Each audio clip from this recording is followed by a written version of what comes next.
रानी एलिरा अपनी चमकदार फीनिक्स घोड़ी पर बैठी तलवार चलाते हुए आगे बढ़ रही थी। जादुई बादल फट रहे थे। आकाश में आग और बर्फ की लपटें एक दूसरे से टकरा रही थीं। युद्ध का रुख अवरोहनी की ओर झुक चुका था। रानी बस विजय घोषित करने ही वाली थी कि तभी सीटी जैसी आवाज, कहीं पास से कहीं बहुत करीब से, एक जादुई तीर आया और सीधा रानी के सीने में धंस गया। तीर पर उकेरे गए मंत्र चमक रहे थे, नीली लाल काली रोशनी में। रानी के चेहरे पर अविश्वास फैल गया। ये मेरे ही किसी अपने का वार है, कहते हुए वो बेहोश होने लगी। उनकी फीनिक्स घोड़ी चीख उठी, बादलों का आवरण टूट गया और एलिरा का शरीर ऊपर से नीचे गिरता चला गया, पृथ्वी लोक की ओर। पृथ्वी का घना रहस्यमयी जंगल, एक विशाल जंगल जहां सूरज की किरणें भी जमीन तक पहुंचने से डरती थीं। वहीं जंगल के बीच शिकार के लिए आया हुआ था युवराज आरव, पृथ्वी के राजवंश का उत्तराधिकारी। हाथ में धनुष, निशाना बिल्कुल सही, एक हिरण उसके सामने था। बस तीर छोड़ने ही वाला था कि धड़ाम, आकाश को चीरती हुई एक चमकदार लपट नीचे गिरी। आरव का तीर निशाने से चूक गया। वह घबरा गया। ये क्या गिरा है? जब वह पास पहुंचा तो उसका दिल धक से रह गया। फूलों के टिडेर पर बेहोश पड़ी थी रानी एलिरा। उसके चेहरे पर चांद सा नूर, बाल बिखरे हुए, होंठों पर दर्द की परछाई और सीने में गड़ा हुआ भयानक जादुई तीर। आरव के मुंह से बस इतना निकला, ये कौन है? देवदूत या किसी और लोक की रानी? वह उसकी खूबसूरती देखकर एक पल को सांस लेना भी भूल गया। फिर छत से संभला और उसे अपनी बाहों में उठाकर महल की ओर दौड़ पड़ा। वेद को बुलाया गया। वेद ने रानी की लब्ज टटोली, तीर को ध्यान से देखा और एक कदम पीछे हट गया। ये किसी साधारण मनुष्य का तीर नहीं, ये मंत्रबद्ध है और ये लड़की साधारण नहीं है। राजकुमार बेचैन हो उठा। आप निकाल क्यों नहीं रहे? वेद ने गंभीर स्वर में कहा, मैं नहीं निकाल सकता, कोई भी नहीं निकाल सकता, सिवाय मेरे गुरुदेव के। आरव चीखा, तो कहाँ हैं आपके गुरुदेव? वेद ने सिर झुकाते हुए कहा, मुझे नहीं पता। सालों हो गए उन्होंने स्वयं को संसार से अलग कर लिया है। पर राजकुमार का दिल धक धक कर रहा था। वह रानी को मरते नहीं देख सकता था। कोई उपाय बताइए वेद जी, मैं अपनी जान दे दूंगा पर इसे बचाऊंगा। वेद ने गहरी सांस ली। उत्तर दिशा में जाओ, वहां एक प्राचीन नदी मिलती है। नदी की रक्षक एक जलपरी है। मेरे गुरुदेव की परम शिष्या वही रास्ता बताएगी। बस यही सुनना था। राजकुमार आरव अपने घोड़े वज्र पर चढ़ा और रातों रात निकल पड़ा।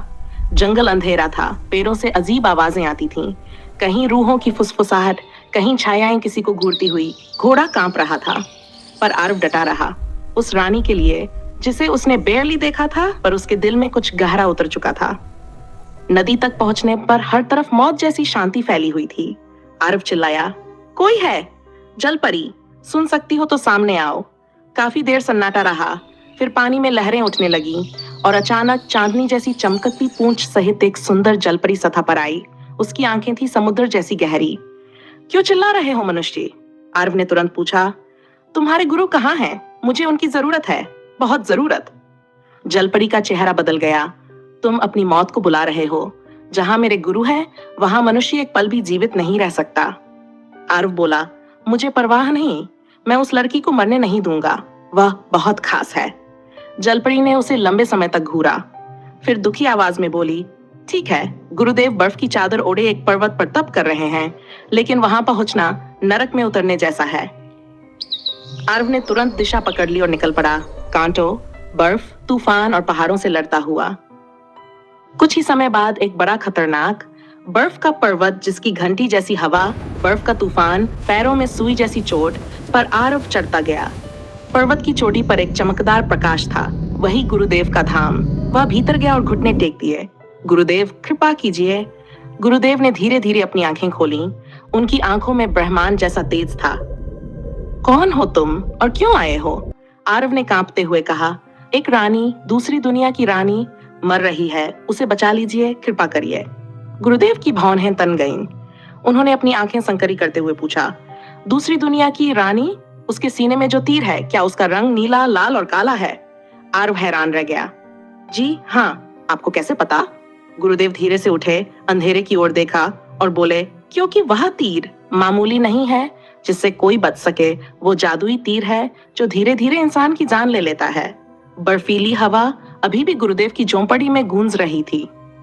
राजकुमार आरव घुटनों के बल बैठे थे। चेहरा थका हुआ, पर उम्मीद की लौ अभी जल रही थी। राजकुमार ने बोला, क्या गुरुदेव कोई उपाय नहीं है जिससे उस रानी को बचा सकूं? तभी गुरुदेव धीरे धीरे उठे, एक लकड़ी की अलमारी खोली और उसमें से चमकती हुई नीली कांच की एक बोतल निकाली। बोतल के अंदर का पानी जैसे खुद चांदनी से बना हो, चिलमिलाता, नाचता, सांस लेता सा।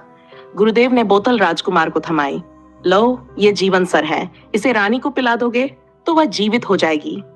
आरव का चेहरा खिल उठा, लेकिन गुरुदेव ने सिर झुकाकर कहा, पर याद रखना, वह सब भूल जाएगी, अपना नाम, अपना राज्य, अपना अतीत, सब कुछ। राजकुमार का दिल धक से रह गया। यादें? वो मुझे भी भूल जाएगी? गुरुदेव ने कोई उत्तर नहीं दिया। आरव ने हिम्मत कर पूछा, गुरुदेव कृपा करके बताइए, वो कौन है? किस लोक की रानी है? उस पर हमला किसने किया? गुरुदेव की आंखों में एक ऐसा अंधेरा चमका जो किसी साधारण उत्तर से नहीं मिट सकता था। उन्होंने गहरी आवाज में कहा, समय आने पर तुम सब जान जाओगे, अभी एक क्षण भी मत गवाओ। देर हुई तो रानी को तुम भी नहीं बचा पाओगे। आरव कुछ और पूछ सकता, उससे पहले ही गुरुदेव ने अपनी हथेलियां उठाई और एक तेज हवा का झोंका चला, जो संकेत था, अब जाओ। आरव वज्र घोड़े पर बैठा हवा से भी तेज दौड़ा, बर्फीली पहाड़ियों से उतरता, अंधेरे जंगल को चीरता, कांटों से लहूलुहान होता, वह बस दौड़ता गया। प्यार, डर और एक अनकहा रिश्ता उसे पीछे मुड़ने नहीं दे रहा था। जब वह महल पहुंचा तो वेद घबराया हुआ उसके सामने आया। राजकुमार, रानी की सांस धीमी हो रही है। आरव ने एक पल भी नहीं गंवाया। उसने बोतल का ढक्कन खोला और रानी अलीरा के होंठों पर चमकदार जल टपकाया। कुछ पलों तक कोई हलचल नहीं हुई, फिर रानी की उंगलियां हिली, फिर पलकों ने हल्की सी फड़फड़ाहट की और अचानक रानी ने गहरी सांस लेकर आंखें खोल दी। महल में सन्नाटा छा गया।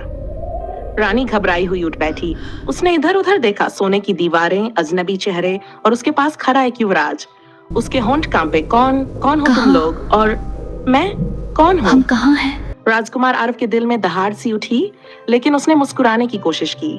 धीरे से बोला, आप इस राज्य की होने वाली रानी हैं और आपका नाम है आर्या। रानी, अब आर्या ने कुछ नहीं कहा। उसकी आंखों में खालीपन था और एक अजनबी डर। आरव ने अपने माता पिता को बुलाया और सबके सामने बोला, मैं पहली नजर में आर्या से प्यार कर बैठा हूँ और मैं शादी करना चाहता हूँ। राजा रानी खुशी से चौंक पड़े। उन्होंने तुरंत राजगुरु को बुलाया शुभ मुहूर्त निकालने के लिए। राजगुरु ने अपने मंत्र पत्र खोले, कुछ देर तक उन्हें देखा, फिर अचानक चेहरा काला पड़ गया। वह कांपते हुए बोले, ये विवाह कभी नहीं हो सकता।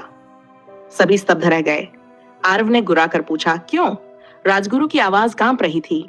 रानी पर मरियुस मृत्यु योग है, वह शीघ्र मरने वाली है और जो मरने वाला हो उससे विवाह नहीं किया जाता।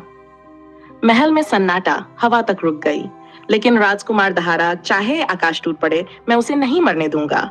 राजगुरु ने बहुत मना किया, पर आरव की जिद के आगे हर कोई झुक गया। शादी की तिथि तय हुई। दूसरी दुनिया में रानी एलिरा का साम्राज्य अवरोहनी अब राख बन चुका था। दुश्मन ने कब्जा कर लिया था। प्रजा रो रही थी। हर कोई रानी के लौटने की आस में था। वहीं एलिरा का सबसे वफादार मंत्री सेरियन पृथ्वी लोक की खोज में निकला। लंबी यात्रा के बाद वह आखिरकार पृथ्वी पर पहुंचा और जब उसने देखा रानी एक मनुष्य राजकुमार से विवाह करने जा रही है, वह चिल्ला उठा, नहीं। मंत्री महल में घुसने लगा, पर उसकी अलग दुनिया की पोशाक देख सैनिकों ने उसे पकड़ लिया और बांधकर राजकुमार के आगे लाया। सच्चाई का तूफान, मंत्री ने हांफते हुए कहा, ये आपकी आर्या नहीं, ये अवरोहनी साम्राज्य की रानी एलिरा है। हमारी रानी, हमारा राज्य बाहर हो गया है, हमें उनकी जरूरत है। राजकुमार का चेहरा पीला पड़ गया। उसे समझ आ गया, अगर रानी को सब याद आ गया तो वह सब छोड़कर चली जाएगी और उसे हमेशा के लिए भूल जाएगी। उसका दिल टूट रहा था, पर उसने स्वयं को मजबूर किया। एक राज्य, लाखों प्रजा मेरे प्यार से ज्यादा जरूरी है। आरव रानी को मंत्री के पास ले गया। यादों की वापसी। जैसे ही रानी ने मंत्री को देखा, उसकी सांस रुक गई। पलकों का कंपन, दिल की धड़कन तेज, और फिर एक ही क्षण में उसके भीतर बादलों से भरे आकाश की गूंज लौट आई। युद्ध, धोखा, वो जादुई तीर, उसका साम्राज्य, सब कुछ उसकी आंखों में आंसू उतर आए। वह एक पल को भी राजकुमार की तरफ नहीं देख पाई। बिना कुछ कहे उसके पंख पकड़ परी की तरह उड़ती हुई आकाश में समा गई। राजकुमार बस दूर तक देखता रहा। वो जा रही थी अपने राज्य के लिए, अपने लोगों के लिए, और उसके दिल का एक हिस्सा उसके साथ टूट चुका था। रानी का विलय। दर्द का पहला क्षण रानी एलिरा आकाश में गुम हो चुकी थी। महल की छत पर खड़ा राजकुमार आर्व बस उसे उड़ते हुए देखता रहा। दिल चीर देने वाला दर्द जो उसकी सांस तक रोक रहा था। हवा में उसके शब्द तैर रहे थे। आज आज ही तो हमारी शादी थी। और तभी उसके दिमाग में बिजली सी कौन थी। आज ही रानी का मृत्यु योग भी शुरू होने वाला था। उसके पैरों से जमीन निकल गई। नहीं नहीं, वो मर नहीं सकती। मैं कुछ करूंगा, मैं उसे बचाऊंगा। पर वह अकेला था, कमजोर, असहाय। और रानी अब उस दुनिया में थी जहां मनुष्य कदम रखे तो राख बन जाता है। उसी क्षण आकाश में तेज सफेद प्रकाश फटा। महल का आंगन कांप उठा और उस प्रकाश से उभर कर आए गुरुदेव, उनकी आंखों में तूफान और चेहरे पर प्राचीन शांति। गुरुदेव का आगमन, अंतिम संकेत। गुरुदेव ने आरव के कंधों को पकड़ा और बोले, समय बहुत कम है आरव। रानी का मृत्यु योग शुरू हो चुका है। यदि तुम उसके पास नहीं पहुंचे तो उसका अस्तित्व मिट जाएगा। आरव की आंखें भर आईं। लेकिन गुरुदेव, मैं मनुष्य हूं, उसकी दुनिया मुझे स्वीकार नहीं करेगी। गुरुदेव मुस्कुराए, जिसमें रहस्य, शक्ति और करुणा थी। तुम उसके दिल में बसते हो आरव, और प्रेम हर लोग की सबसे बड़ी शक्ति है। फिर उन्होंने हाथ उठाया। आकाश से बिजली उतरी और आरव के चारों ओर घूमने लगी। मैं तुम्हें 3 शक्तियां दे रहा हूं। वज्रधारी, हर दर्द सहने का सामर्थ्य। सूर्य हृदय, रानी में जीवन जगाने की ताकत। अमृत प्रेम, तुम्हारे स्पर्श से उसकी नियति बदल सकेगी। आरव प्रकाश से भर गया। गुरुदेव का अंतिम वाक्य, जाओ, वह तुम्हारे भरोसे से जिएगी, तुम्हारे डर से मरेगी। अवरोहनी साम्राज्य। मृत्यु योग का तूफान। रानी एलिरा अपने राज्य पहुंच चुकी थी। आकाश टूटा हुआ, लाल बादलों से खून जैसा प्रकाश गिर रहा था। प्रजा जंजीरों में थी। दुश्मन सैनिक आग बरसा रहे थे। रानी के सीने का श्राप फिर सक्रिय होने लगा। पंख काले हो रहे थे। सांसें धीमी पड़ती जा रही थी। मंत्री सेरियन बोला, महारानी, आपका मृत्यु योग शुरू हो गया है। एलिरा ने कमजोर मुस्कान दी, मैं अपने राज्य को बचाकर मर जाऊंगी। उसी वक्त आकाश में चांदी की बिजली टूटी और उसके बीच उतर रहा था राजकुमार आरव। सारा राज्य स्तब्ध। एक मनुष्य बादलों की दुनिया में। एलिरा ने हाँफते हुए कहा, यहां मत आओ, ये लोग तुम्हें स्वीकार नहीं करेगा। आरव उसके पास घुटनों पर बैठ गया। तुम्हारी दुनिया मुझे न माने, पर मेरा दिल तुम्हें मानता है। आज तुम्हें मरने नहीं दूंगा। दुश्मन आक्रमण शुरू। काले तीर, आग के गोले, जादुई आंधी।